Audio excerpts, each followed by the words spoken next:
If I lived here 30 years, I wouldn't understand the culture. And the more you get to know about it, the more you realize how much you don't know about it.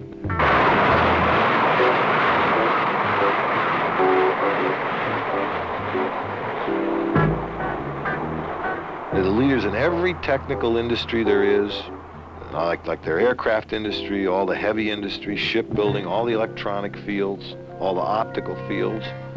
And yet, despite that, they're as traditionally oriented a culture as there is. Most immediate thing one sees in Japanese culture is a lot of things that seem like they're contradictory. But there's a unity, despite what seems to be so schizophrenic in a country like this. When you find, for example, in a given situation, a certain behavior pattern works, and then you assume that behavior pattern works in several other similar situations. But what you find out is that each situation has its own set of rules. So, okay, I understand that more.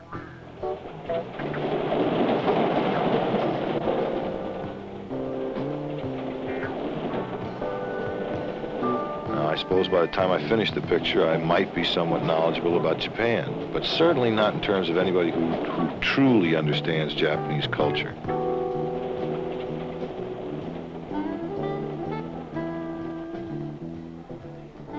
A year ago, director Sydney Pollack came to Japan to make a motion picture. Pollack had to deal with a culture alien to him to understand the people in his film, particularly the Yakuza, those Japanese gangsters whose code of honor is as old as that of the samurai. Herbie, on that, even though you'll be off camera, I'll cover that later. Get up and move yourself up into here somewhere. Dusty gets behind the door here, moves behind the door here with the gun. Robert steps down to open it. Robert Mitchum came to Japan with Pollack.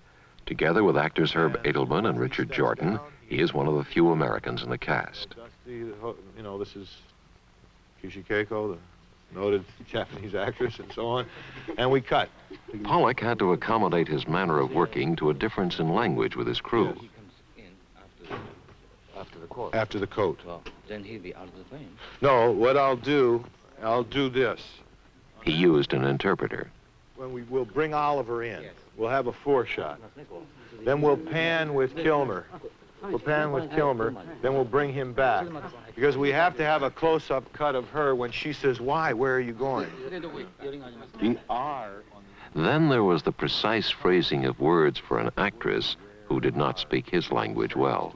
Where are you going? Where are you going?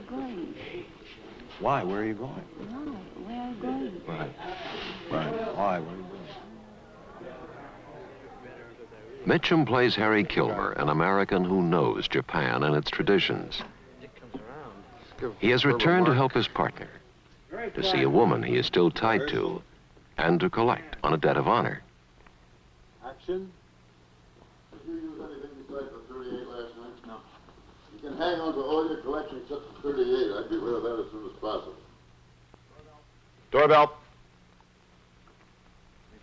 Kilmer is aware of the danger in his mission.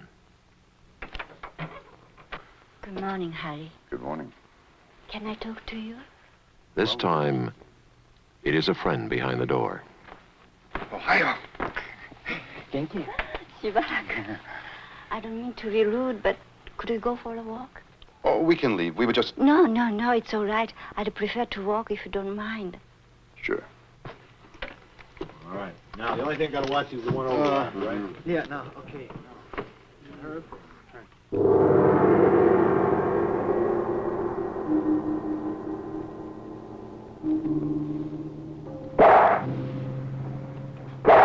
A Yakuza is a superb fighting machine with a code of ethics as rigorous as the famous samurai code of Bushido. A whole genre of films has sprung up in Japan about the underworld morality of these men. And the #1 star is Takakura Ken. He is an expert with a katana. There is no sharper blade, no deadlier, more frightening weapon than this long sword. Takakura Ken has the lean, rugged features of a Steve McQueen or Paul Newman. On screen, he speaks only reticently, but with great authority. What can I do for you? I need to ask you a favor.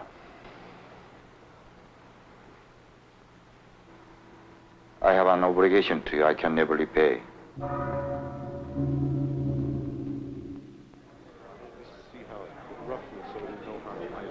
The way his Japanese crew readies a set was also different to Pollack.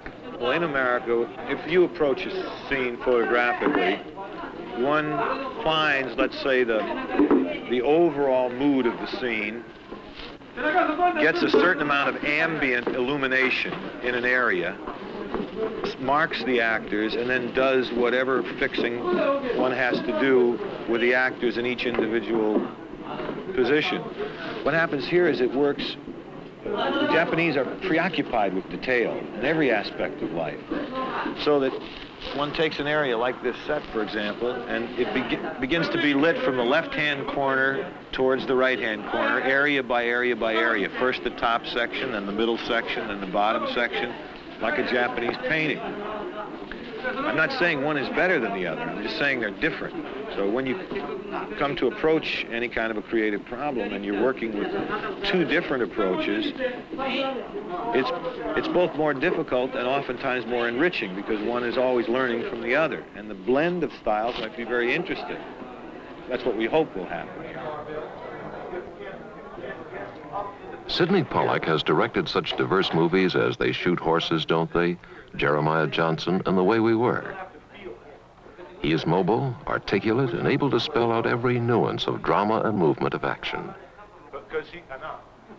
In Japan, he often has to do this through a translator, and then see if his directions are understood by the actors and the interpreter. Kilmer's got the gun. So, you got him here and him there. The minute he turns to come toward you, you have to move to get out of here.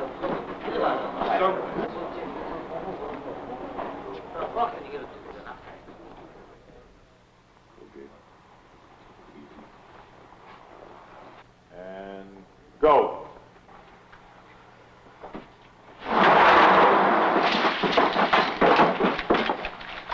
How do you throw? No, don't.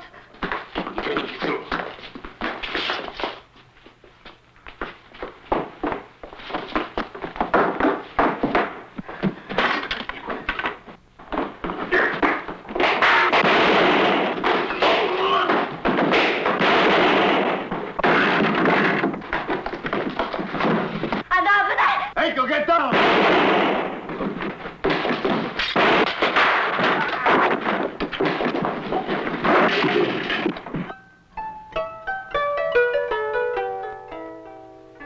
You have to always be on guard about making a travelogue when you come to a country as visually exotic as Japan. You tend to want to shoot it gratuitously, you know, the temples, and the shrines, and pagodas, and it's all very, very exciting visually. But then you'd begin to be, I guess, just doing a kind of photojournalism, which doesn't really belong in a motion picture, at least not in this one.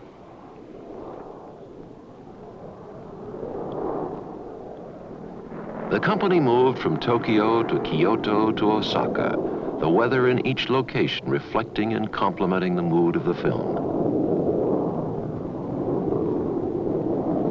At the airport, scenes were shot that demonstrate Robert Mitchum's respect for the code of obligation he and Takakura Ken follow. In Japanese culture, it is called giri and ninjo, moral obligation and humanity. For the samurai, obligation was humanity, one inseparable from the other. In these films, the Yakuza attempts to pursue both obligation and humanity, but finds them drawing him increasingly apart. There are many sequences obligatory in every Yakuza film.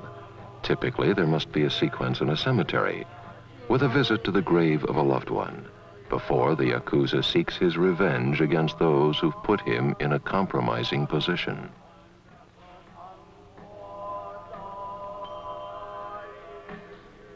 Most Yakuza films start with a man coming out of prison. In this one, Mitchum, without realizing it, has brought Takakura Ken out of retirement. I talked with Hanako. He reminded He me of has, today. therefore, placed a subtle obligation on himself. Why didn't you tell me that he is no longer Yakuza? You never asked me. Why does it matter so much? Look, I asked him a little favor. And now, well, I wish I hadn't. What was it? Nothing, really. The point is, I don't want to come back after all this time and wind up owing him something. Do you suppose you could ask him to just forget all about it? I could ask.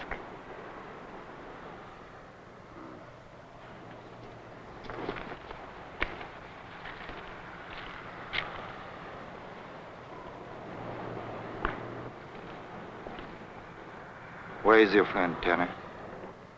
Action.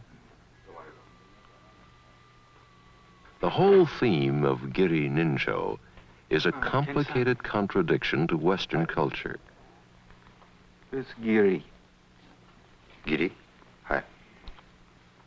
It means obligation, right? Burden. Burden. It's called the burden hardest to bear. If it's going to be a real question, okay, I mean, what happens if you don't bear it? Yeah. And he sits, and then I go, I mean, is anybody going to come down on you? Pollack must attempt to explain to actor Richard Jordan the rationale behind this code of honor. That's such a quick assumption. That's why I locked the two of them together. So what happens if you don't want to?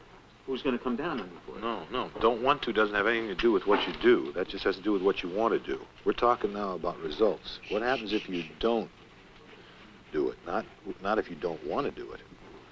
What happens if you don't? You know, will God punish you if you don't do it? Not if you don't want. Action. Yeah, well, suppose you don't bear it.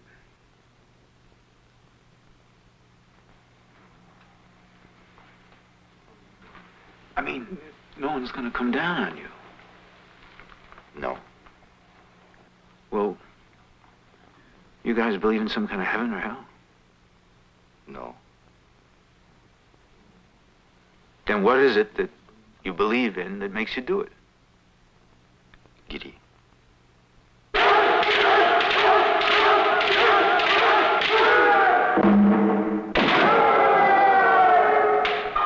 What is cruel and inhumane in Western civilization is as much a part of Japanese life as flower arrangements, tea ceremonies, or a peaceful, secluded garden.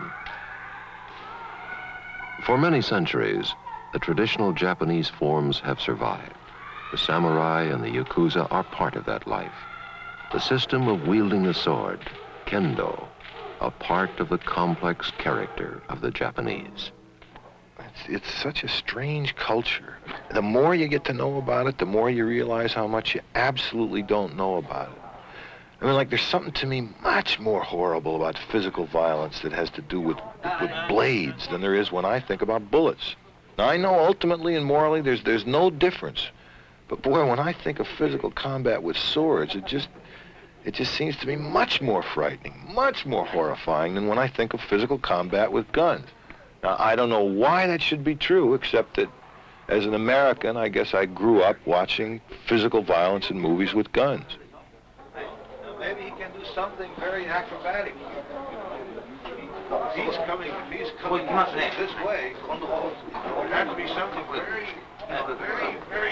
difficult here. I mean, something very strange, some strange cut, almost down here. Mitchum he's just the kind of actor who makes you feel that it's absolutely possible he could explode with some kind of violence, even though there's always a gentleness that covers it. But boy, there's an undercurrent in his work that makes you believe he's absolutely capable of terrific violence. Every Yakuza wears a full upper body tattoo. It reveals his profession and serves to define the personality of the wearer. 19. There must be more in the other rooms. The climax of Yakuza films is an obligatory confrontation. The protagonists will face each other, always with swords, the katana, never guns. Tono! You have surprise. on your side, you know, before they can take a weapon, I think then the bodyguard, if he has a gun, you know, it has to be 2 quick strokes. One here.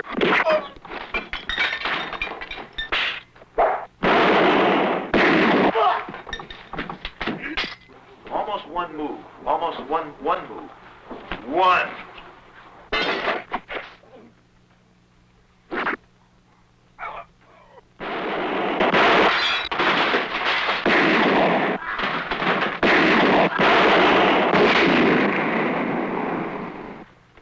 And then when he turns to go, by that time those men in there should have swords.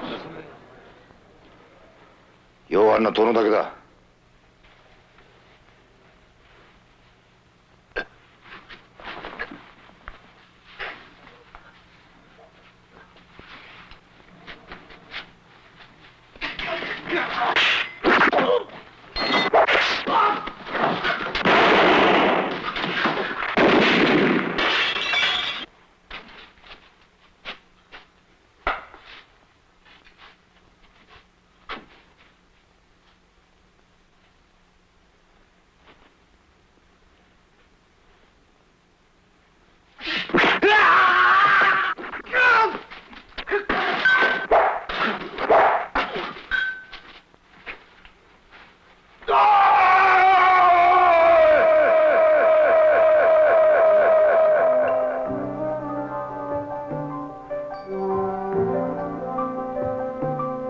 It's very, very difficult to talk about what a picture is about.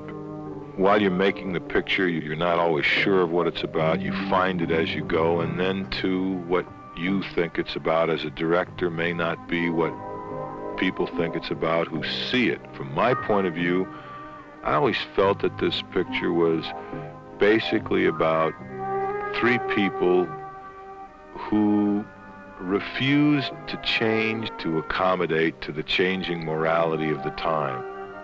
They're almost antiques in a sense. They remain true to a set of standards and ethics and morals that has existed for them all of their life. They've never bent with the fad of morality that changes constantly. And there is an enormous bond of love that exists between the 3 of them, between the 2 men and between the woman and the 2 men. It always seemed to me that essentially, in the simplest terms, the movie was about promises kept. That Robert Frost poem that I read a long time ago and made a very vivid impression on me was something that I kept thinking about as I was making the film, which is, the woods are lovely, dark and deep, but I have promises to keep, and miles to go before I sleep. Miles to go before I sleep. And that phrase was always very evocative to me. That this was a story about 3 people, really, who all had promises to keep, and who keep them. In a land of great beauty, with a culture all its own, Sydney Pollack is making a film of today, based on the old ways, the ways of the Yakuza.